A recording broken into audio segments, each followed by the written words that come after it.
Welcome dear students. Today we are going to learn the story Androcles and the Lion. It is on page number 6 of our book. So open your book at page number 6 and we shall start the story 1.2 Androcles and the Lion. First warming up questions. Chit-chat मधले प्रश्न बघू आपण. Have you ever helped anyone and why? हा प्रश्न तुम्हाला विचारला आहे. Have you ever helped anyone? तुम्ही कधी कोणाला मदत केली आहे का? तुमचं उत्तर येईल yes, I have helped someone किंवा I have helped my friend, I have helped a puppy, I have helped a dog. आणि पुढे प्रश्न विचारलाय why. तर बघा की yes, I have helped my friend because he did not have books and I gave him money to buy books. किंवा my friend is poor, he had no money to pay his fees, so I helped him with my pocket money. म्हणजे मी माझ्या मित्राकडे fee भरायला पैसे नव्हते तेव्हा मी माझ्या pocket मनीतून त्याला पैसे दिले फी भरण्यासाठी. हा झाला आपला क्वेश्चन नंबर 1 चं उत्तर. Yes, I have help my friend because he had no money to pay his fees, so I gave him money from my pocket money. Question number 2, how did you help him or her? तुम्ही त्याला कशी मदत केली? वर आपण उत्तर लिहिलं because he had no money. इथे तुम्ही द्याल की I gave him money to pay his fees. त्याची फी भरण्यासाठी मी त्याला पैसे दिले. Question number 3, has anyone ever helped you in your need? तुम्हाला आता पहिला प्रश्न होता की तुम्ही कोणाला मदत केली का? आता प्रश्न आहे की तुम्हाला कोणी मदत केली आहे का? Yes, my friend helped me in my need. आता पुढचा प्रश्न आहे how did you feel at that time? त्यावेळी मित्रांनी तुम्हाला मदत केली, मैत्रिणीने मदत केली. how did you feel? तुम्हाला कसं वाटलं at that time? त्यावेळी at that time I felt very thankful to him किंवा thankful to her. त्यावेळी मला त्याचं खूप आभारी असल्यासारखं वाटलं. त्याला आणखीन एक शब्द आहे मुलींनो, grateful. GRATEFUL. I felt very grateful or I felt very thankful at that time. How did you show your gratitude to him? आता बघा ग्रॅटिट्यूड, आता मी ग्रेटफुल शब्द वापरला. ग्रॅटिट्यूड म्हणजे कृतज्ञता, थँकफुलनेस. तुम्ही तुमचे थँकफुलनेस, तुमचा आभारी असल्याची भावना, तुमची कृतज्ञता कशी दाखवलीत? तुमच्या त्या मैत्रिणीला तुम्ही तुमच्या मनाची आभाराची भावना होती, तिने तुम्हाला मदत केल्यामुळे ती तुम्ही आभाराची भावना कशी व्यक्त केली? तर आय थँक्ड हर किंवा I said thank you to her. मी तिला थँक्यू म्हणाले आणि माझी आभाराची भावना व्यक्त केली. आता क्वेश्चन नंबर 1 आहे बघा खाली, discuss with your benchmate and write down the names of any 5 stories of bravery that you have read. तुम्ही वाचलेल्या 5 ब्रेव्हरी शूरपणा. ब्रेव म्हणजे शूर आणि ब्रेव्हरी शौर्य किंवा शूरपणा. शूरपणाच्या कोणत्याही 5 गोष्टींची नावं लिहायची. Name of the story and name of the hero और हिरोईन. त्यामध्ये असणारे हिरो किंवा हिरोईनचं नाव तुम्ही लिहायचं आहे. हा तुमचा होमवर्क आहे. तुम्ही वाचलेल्या गोष्टींची नावं आणि त्या गोष्टीमध्ये कोण शूर होतं, हिरो किंवा हिरोईन, ते तुम्ही तिथे लिहायचं आहे. आता उदाहरणार्थ अलादीनचं आपण घेतलं किंवा अलीबाबा आणि 40 चोर, तर अलीबाबा अँड 40 थीव्स हे स्टोरीचं नाव झालं आणि त्याचा हिरो कोण आहे? अलीबाबा. तर असं तिथे लिहायचं आहे. आता complete the facts about lions choosing from the alternatives. आपल्याला पहिल्यांदा प्रश्न, आपण स्टोरी लायनची वाचणार आहोत, त्यामुळे लायन बद्दल प्रश्न विचारले की lions are called dash dash of the jungle. Lions are called dash dash of the jungle. आता लायन्स म्हणजे सिंह. सिंहाला कोण म्हटलं जातं? एम्परर, लॉर्ड का किंग ऑफ द जंगल? तर king of the jungle. Lions are called king of the jungle. Second question, lions belong to the dash dash family of animals. सिंह हे प्राण्यांच्या कोणत्या गटामध्ये मोडतात? डॉग, कॅट का हॉर्स? कोणासारखे दिसतात ते? डॉग सारखे, कॅट सारखे का हॉर्स सारखे? तर ते कॅट फॅमिलीमध्ये येतात. Lions belong to the cat family of animals. Next, lions are dash dash animals. आता इथे अर्थ समजून घ्या. कार्निव्होरस म्हणजे मांसभक्षक, मांसाहारी. हर्बिव्होरस म्हणजे शाकाहारी, वनस्पती खाणारे, जसे हरणासारखे प्राणी की जे वनस्पतीची पानं, झाडांची पानं खातात. आणि ऑम्निव्होरस म्हणजे मिश्राहारी, दोन्ही खाणार. तर लायन्स हे कोण आहेत? तर कार्निव्होरस, मांसाहारी. एखाद्या सिंहाने झाडाची पानं बिनं खाल्लेली आपण कधी बघितली आहेत का? नाही. ते फक्त मांस खातात, म्हणून ते कार्निव्होरसमध्ये येतात. Dash dash lions have a mane around their neck but lionesses do not have it. Lion म्हणजे सिंह आणि लायनेस म्हणजे सिंह.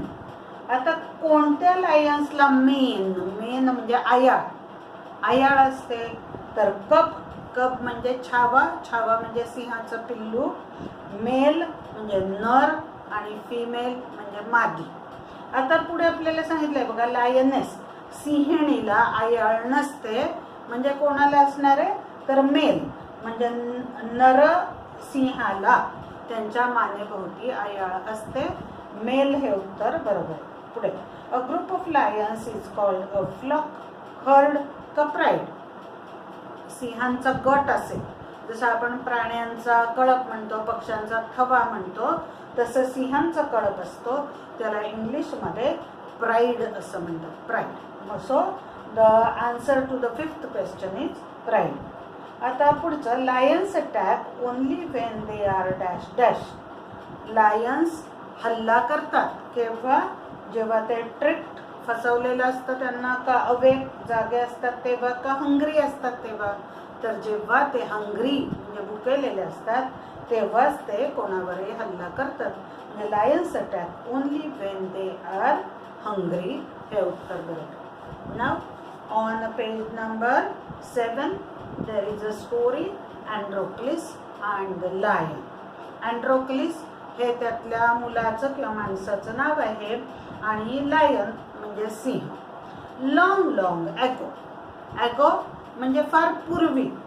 लॉंग लॉंग ॲगो, फार फार पूर्वी, there lived a kind, gentle and courteous man called Androcles. आता शब्द बघा की फार फार पूर्वी एकेकाळी कोण राहत होता? एक काइंड, दयाळू. शब्द सगळे वहीमध्ये लिहायचे आहेत जे तुम्हाला माहिती नाही ते. जंटल म्हणजे सभ्य अँड कोर्टियस. कोर्टियस आपल्याला बघा इथे साईडला ती चॉकलेटी कलरची जी चौकट दिली त्यात शब्द आणि त्याला इंग्लिश समानार्थी शब्द दिले, तेही वहीमध्ये लिहून काढायचे. कोर्टियस म्हणजे पोलाईट, पोलाईट म्हणजे नम्र. आता या गोष्टीतला जो मॅन कॉल्ड अँड्रोक्लिस, अँड्रोक्लिस नावाचा जो माणूस होता तो कसा होता बघा? काइंड, दयाळू होता, जंटल, सभ्य होता, अँड कोर्टियस म्हणजे पोलाईट, नम्र होता. But he had a very cruel master. Cruel म्हणजे दुष्ट, पण त्याचा मास्टर मालक, आणि मास्टरच्या अपोजिट स्लेव हा शब्द आपल्याला पुढे येणार आहे. पण त्याचा जो मास्टर म्हणजे मालक होता तो अतिशय क्रूर होता. म्हणजे तो एका मालकाकडे काम करत होता. तो मालक अतिशय क्रुएल म्हणजे क्रूर होता. क्रुएलच्या अपोजिट वर्ड आहे काइंड. काइंड अँड्रोक्लिस कसा होता? काइंड. त्याच्या अपोजिट क्रुएल म्हणजे क्रूर. In those days Kings, nobles and other wealthy men used poor people as their slaves. आता तो माणूस त्याचा मालक कसा झाला बघा की कारण इन दोज डेज त्या काळामध्ये किंग्स राजे, नोबल्सचा अर्थ लिहून घ्यायचा मान्यवर, मोठी माननीय माणसं असतात ती, तर राजे, मान्यवर लोक अँड अदर वेल्दी मेन. आता हा शब्द मुलींना वहीत लिहून घ्यायचा. वेल्दी म्हणजे रिच, RICH रिच, श्रीमंत, आणि त्याच्या अपोजिट पुअर. वेल्दी म्हणजे रिच, त्याच्या अपोजिट वर्ड आहे पुअर की जो या चवळीत पुढे आलाय बघा. तर त्या काळामध्ये राजे, नंतर जे मान्यवर लोक होते, श्रीमंत असे सरदार वगैरे होते, अँड अदर वेल्दी मेन आणि इतर श्रीमंत माणसं युज्ड पुअर पीपल, ते गरीब लोकांचा वापर करायचे ॲज देअर स्लेव्स. स्लेव्स म्हणजे गुलाम. त्याच्या अपोजिट वर्ड वरच्या ओळीत आलाय बघा मास्टर. मास्टरच्या opposite slave. Androcles was a slave. आता त्याचा मास्टर क्रुएल होता, पण अँड्रोक्लिस हा गरीब बिचारा माणूस तो तिथे स्लेव्ह म्हणजे गुलाम म्हणून काम करत होता. आता स्लेव्हजला म्हणजे गुलामांना त्या काळामध्ये कशी वागणूक दिली जायची? The slaves were forced. त्या स्लेव्जला म्हणजे गुलामांना वेर फोर्स्ड सक्ती केली जायची, बळजबरी केली जायची. To work for their masters. त्यांनी त्यांच्या मालकासाठीच काम करायचं अशी सक्ती त्यांना केली जायची. They had to do what their masters told them. त्या स्लेव्ज लोकांना, त्या गुलामांना त्यांचे मालक त्यांना जे काही काम सांगतील ते सगळं त्यांना करावं लागायचं. They had no freedom, no rights. Freedom म्हणजे स्वातंत्र्य आणि राईट्स म्हणजे हक्क. त्यांना कुठल्याही प्रकारचं स्वातंत्र्य नव्हतं, कोणत्याही प्रकारचे हक्क नव्हते. असं गुलामांचं जीवन होतं बघा. गुलामांचं जीवन कसं होतं तर they were forced to work for their masters, they had to do what their masters told him, and they had no freedom and they had no rights. कुठलेही स्वातंत्र्य नाही, कुठलेही हक्क नाहीत. जो मालक सांगेल ते सगळं काम ते करायचं. Even when they were unhappy with that master. आणि इवन मे जेव्हा ते त्यांच्या मालकाबरोबर अनहॅपी, नाखुश असायचे, हॅपी नसायचे, नाखुश असायचे किंवा दुःखी असायचे, they could not leave him. Leave म्हणजे सोडून जाणे. तरी त्या मालकाला सोडून जाण्याचा हक्क काही त्यांना नव्हता. त्या मालकाला नाही आवडलं तरी त्या मालकाबरोबरच काम त्यांना करावं लागायचं. They were bound by law. Bound by law म्हणजे नियमाने बांधलेले, कायद्याने बांधलेले. तर ते नियमाने बांधलेले होते. असा कायदा होता त्या काळामध्ये, टू ओबे देअर मास्टर. ओबे आज्ञा पाळणे. ओबे आज्ञा पाळणे. आपल्या मालकाची आज्ञा पाळायची असं कायद्याने बांधलेले होते. असा कायदाच त्या काळात होता की नोकरांनी किंवा गुलामांनी त्यांच्या मालकांची आज्ञा पाळायची. However wicked he might be. आता विकेड म्हणजे पण क्रूर, दुष्ट, कितीही दुष्ट मालक असू दे त्याच्या आज्ञा या पाळायच्याच असा नियम, असा कायदा त्या काळामध्ये होता. Androcles did not like his heartless wicked master. आता अँड्रोक्लिसला त्याचा हा जो निष्ठूर, हार्टलेस, निष्ठूर, विकेड, दुष्ट असा मालक त्याला अजिबात आवडत नव्हता. His master starved his slave. Starved शब्द लिहून घ्यायचा. स्टावड म्हणजे उपासमार करणे, उपाशी ठेवणे. त्याचा मालक आपल्या गुलामांना, आपल्या नोकरांना उपाशी ठेवत असे. And often whipped them. Whip म्हणजे काठीने मारणे, वेताने मारणे, आणि तो त्यांना काठीने मारत असे. अँड्रोक्लिस felt that even death was better than serving such a master. मग अँड्रोक्लिसला असं वाटायचं की मृत्यू सुद्धा खूप चांगला कशापेक्षा, than serving such a master.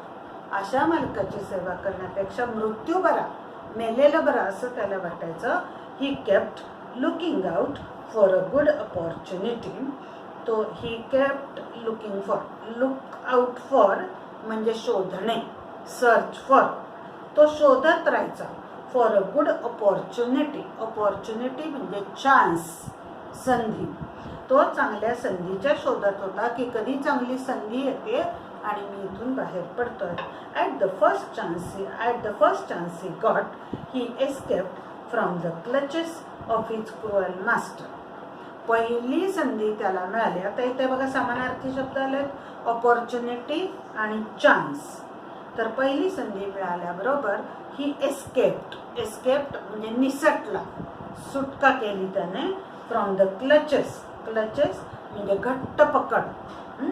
तर आपल्या दुष्ट मालकाच्या घट्ट पकडीतून त्याने चान्स मिळाल्याबरोबर, संधी मिळाल्याबरोबर स्वतःची सुटका करून घेतली.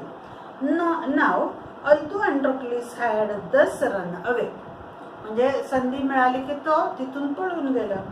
तर अल्दो अँड्रोक्लिस हॅड दस रन अवे. अल्दो म्हणजे जरी अँड्रोक्लिस असा पळाला तरी he was not a coward, तो काही भित्रा नव्हता. कॉवर्ड म्हणजे भित्रा, त्याच्या अपोजिट BRAVE ब्रेव्ह, BRAVE. तर तो तिथून पळाला पण तो काही भित्रा नव्हता. हे टूक shelter in a forest. Shelter म्हणजे निवारा किंवा आश्रय. तर त्याने एका जंगलामध्ये आश्रय घेतला. He was not afraid of the wild beast. आता तो काही भित्रा नव्हता, चांगला शूर होता. ही वॉज नॉट अफ्रेड, त्याला भीती वाटत नव्हती. Of the wild beast, wild जंगली, रानटी. आणि त्याच्या अपोजिट टेम्ड, TAMED, टेम्ड म्हणजे पाळीव, आणि बिस्ट म्हणजे पशु.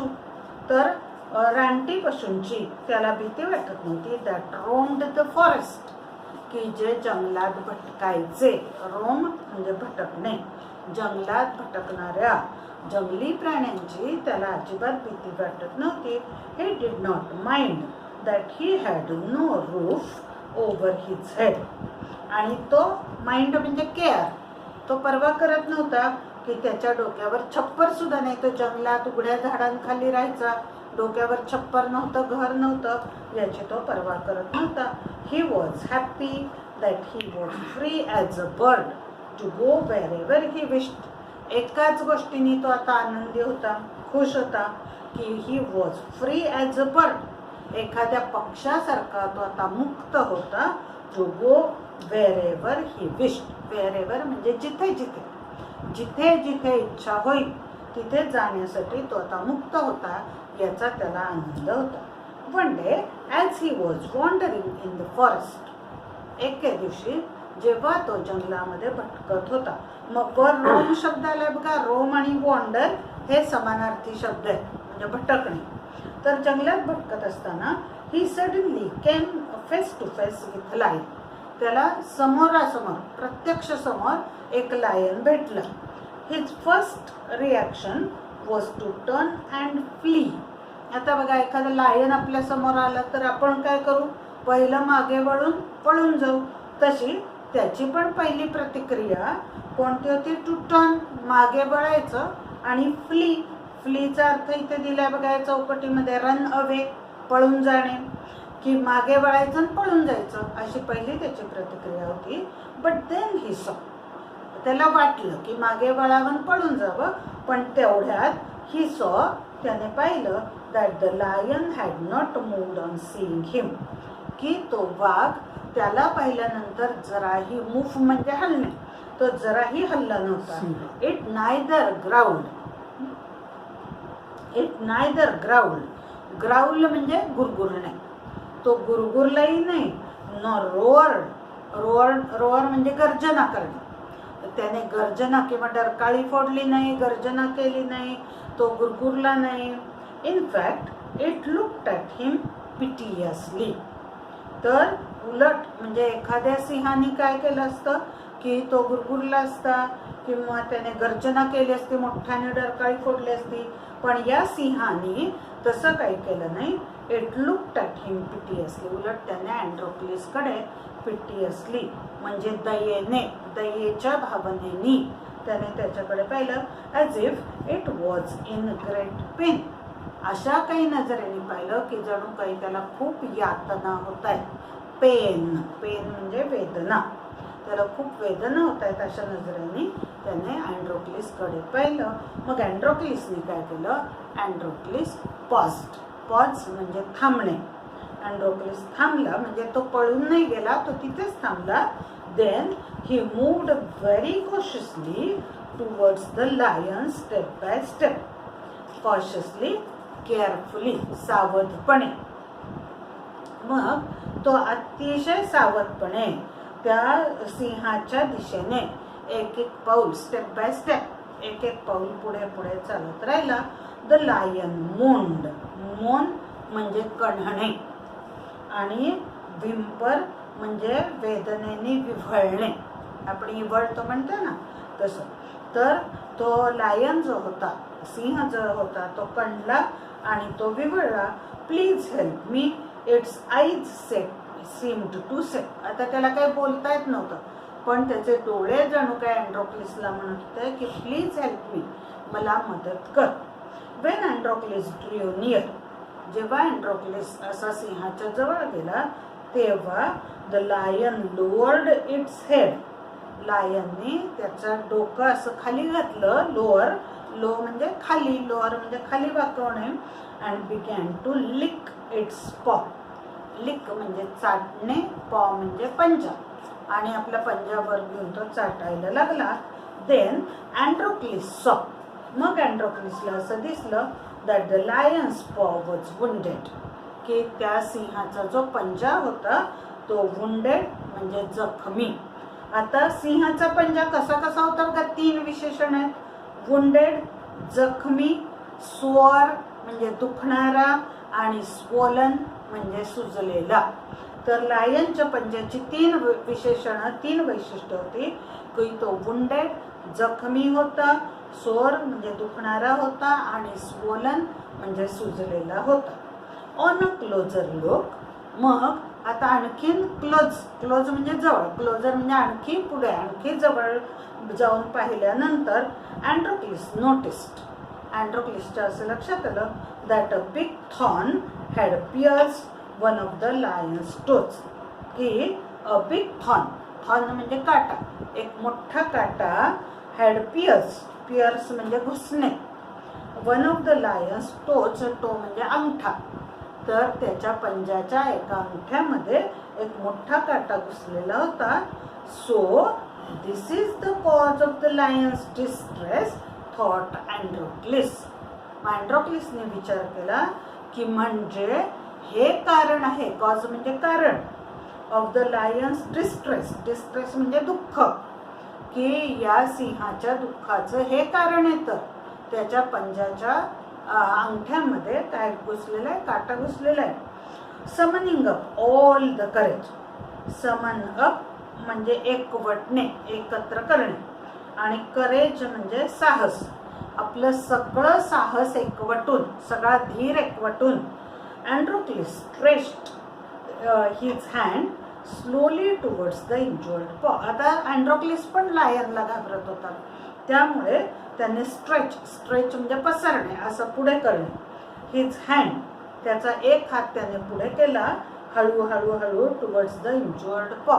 इंज्युअर्ड म्हणजे जखमी झालेल्या पंजाच्या दिशेने त्याने अँड्रोक्लिसने आपला हात पुढे केला.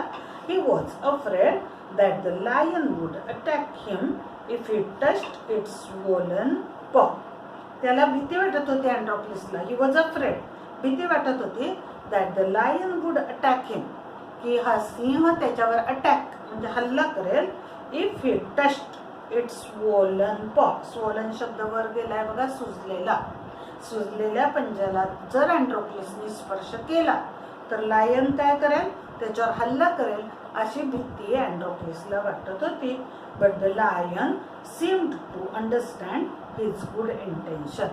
पण त्या सिंहाला बहुतेक अँड्रोक्लिसचं गुड इंटेन्शन म्हणजे हेतू, की अँड्रोक्लिसचा चांगला हेतू बहुतेक त्याला समजला लायनला, त्यामुळे तो त्याच्यावर त्याने हल्ला वगैरे काही केला नाही. आता पेज नंबर 8. अँड्रोक्लिस टूक द पॉ इन हिज लेफ्ट हँड. अँड्रोक्लिसने त्याचा पंजा घेतला आपल्या डाव्या हातामध्ये आणि मग डेफ्टली म्हणजे स्किलफुली, कौशल्याने, कुशलतेने, ही पुल्ड आउट द थॉर्न. त्याचा पंजा आपल्या हातात घेतला, आपल्या डाव्या हातात त्याचा पंजा घेतला आणि अगदी कौशल्याने त्याच्या पायातला तो काटा काढला. Then tearing a piece of his own clothing. Tear म्हणजे फाडणे, तर आपल्याच कपड्याचा एक तुकडा, पीस म्हणजे तुकडा फाडून the kind man bound up the lion's injured paw. आपण बांधणे, त्याचा जो जखमी पंजा होता तो त्याने असा आपल्या कपड्याने बांधून टाकला. To his surprise and wonder. आणि मग त्याला आश्चर्य वाटलं. The lion then lift his arm. त्या सिंहाने त्याचा पंजा लिफ्ट म्हणजे चाटणे. As if to show gratitude. कशासाठी पंजा चाटला? To show gratitude. पहिल्यांदा मी तुम्हाला सांगितलं बघा, ग्रॅटिट्यूड म्हणजे थँकफुलनेस, आभार व्यक्त करणे, कृतज्ञता व्यक्त करणे. मग सिंहाने आपली कृतज्ञता कशी व्यक्त केली? तर त्याने अँड्रोक्लिसचा हात त्याने चाटला आणि अशा प्रकारे आपली कृतज्ञता त्याने व्यक्त केली. मग आता पुढे काय झालं बघा. Androcles remained with the lion till it could walk again. Androcles इतका दयाळू होता की त्याने त्या सिंहाला तिथे सोडलं नाही. He remained with the lion. तो त्या सिंहाबरोबर राहिला till it could walk again, की जोपर्यंत सिंहाला चालता येत नव्हतं तोपर्यंत त्याच्याबरोबर तो राहिला. He would Hunt in the forest. मग आता सिंहाला काही शिकारीला जाता येत नव्हतं. अँड्रोक्लिस जंगलात जाऊन हंट म्हणजे शिकार करून यायचा. And share his food with the helpless beast. Beast म्हणजे पशु. हा जो असहाय्य असा पशु होता, पशु म्हणजे सिंह, त्याच्याबरोबर आपलं आणलेलं अन्न तो वाटून खायचा.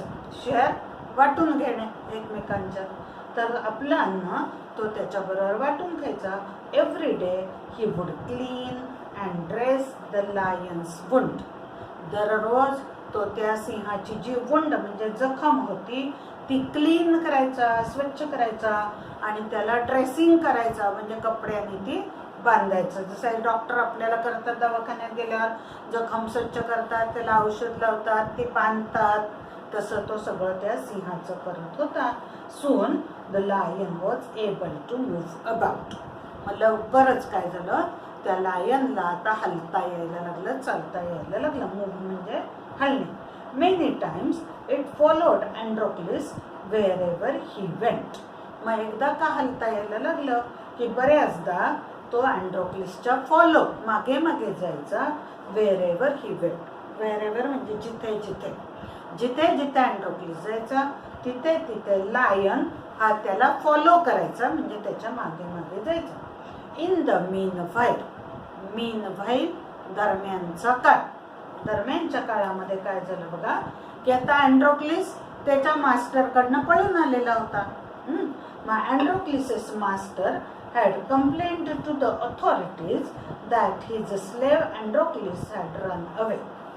मध्ये बराच काळ गेला तो सिंह बरा होईल तोपर्यंत. त्या दरम्यानच्या काळामध्ये अँड्रोक्लिसचा जो मास्टर होता, मास्टरच्या अपोजिट वर्ड लक्षात ठेवा स्लेव्ह. तर तो मास्टर म्हणजे मालक जो होता त्याने कंप्लेंट केली होती. कंप्लेंट म्हणजे तक्रार. कोणाकडे?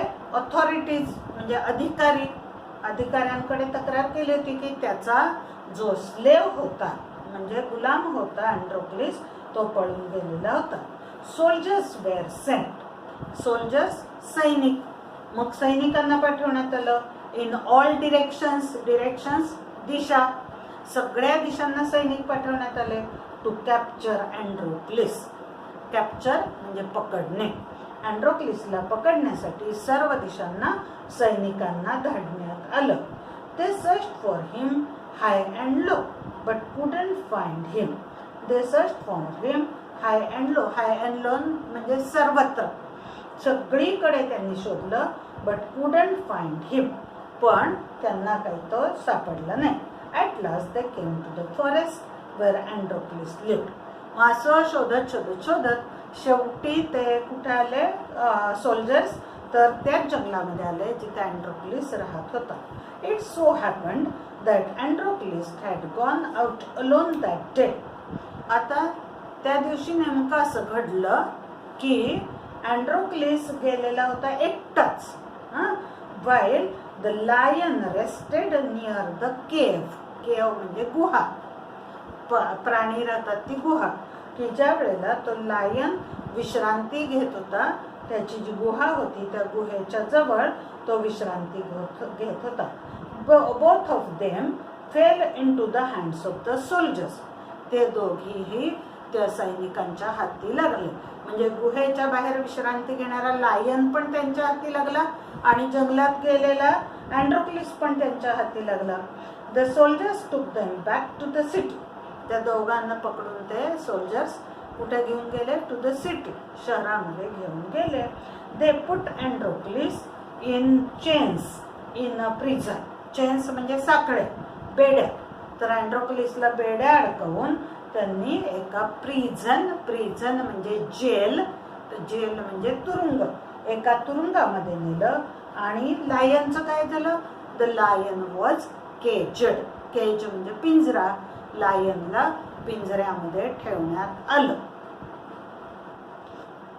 In those days people who were found to be guilty, अपराधी किंवा दोषी.